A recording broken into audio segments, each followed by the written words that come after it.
Nous voterons au titre du groupe IDFR, bien sûr, en faveur de ce budget après ces 2 journées de débat.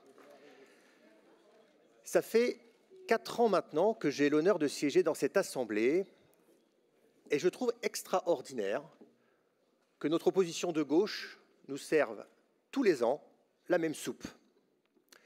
Cette soupe rance et indigeste qui a conduit toutes les institutions qu'ils ont eues en gestion vers la faillite ou la banqueroute.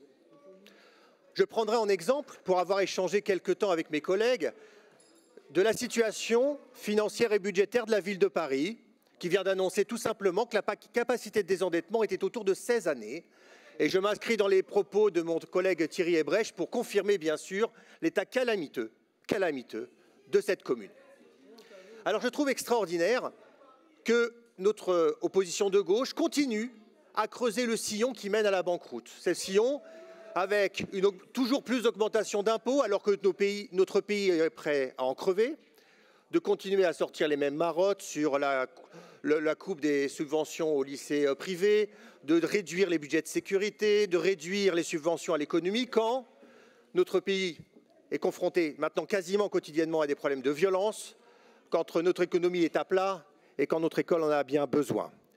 Oui, nous avons un budget courageux, Madame la Présidente. Courageux parce que nous avons protégé les finances de notre région contre l'incertitude générale qui règne au niveau de l'État, du projet de loi de finances et aux éventuels gels de TVA.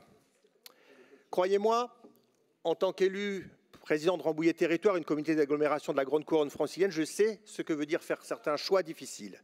Ces choix difficiles doivent être faits parfois au détriment de certaines données périphériques quand le cœur du métier doit être préservé. Et c'est ce que, Madame la Présidente, l'ensemble des vice-présidents, vous avez fait. Nous réaffirmons nos priorités politiques. Nous n'augmentons pas les impôts, nous maîtrisons notre dette. Ainsi, nous préparerons l'avenir des Franciliens et nous avons le courage de le faire contre une gauche moralisatrice et complètement hors sol. Donc ce soir, je veux bien sûr féliciter notre présidente, l'ensemble des services, les vice-présidents qui ont travaillé. Nous avons porté ce budget, nous y avons apporté énormément de modifications. Nous allons aider les pompiers, aider la mobilité, à franchir le code de la route pour les lycéens, des millions d'euros supplémentaires pour toutes les communes de notre région et bien sûr l'aide à l'agriculture qui a beaucoup souffert. Aujourd'hui, nos budgets sont grands puisque au cours de ces débats, grâce à de nombreux amendements, nous avons porté des dizaines de milliers d'euros en faveur des Franciliens pour le transport à la demande, pour une nouvelle école, un nouveau commerce, des services d'incendie et de secours, et j'en passe.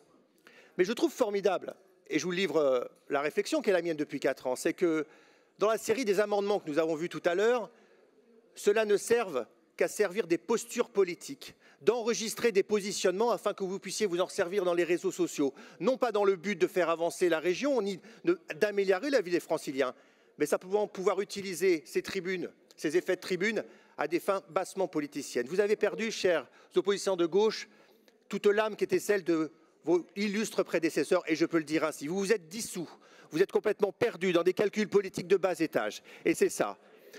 Alors oui, nous voterons bien ce budget. Oui, nous allons voter ce budget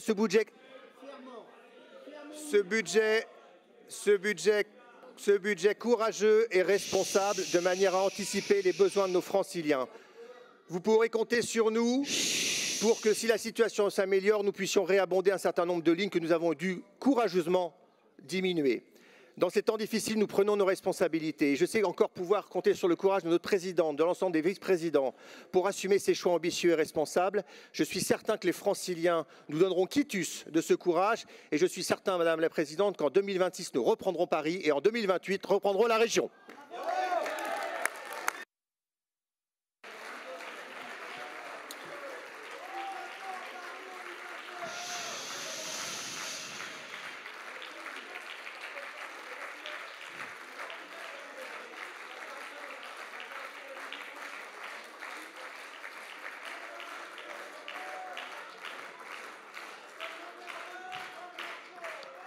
Bien, je vais mettre au bois le budget 2025. Scrutin public est appelé dans l'hémicycle.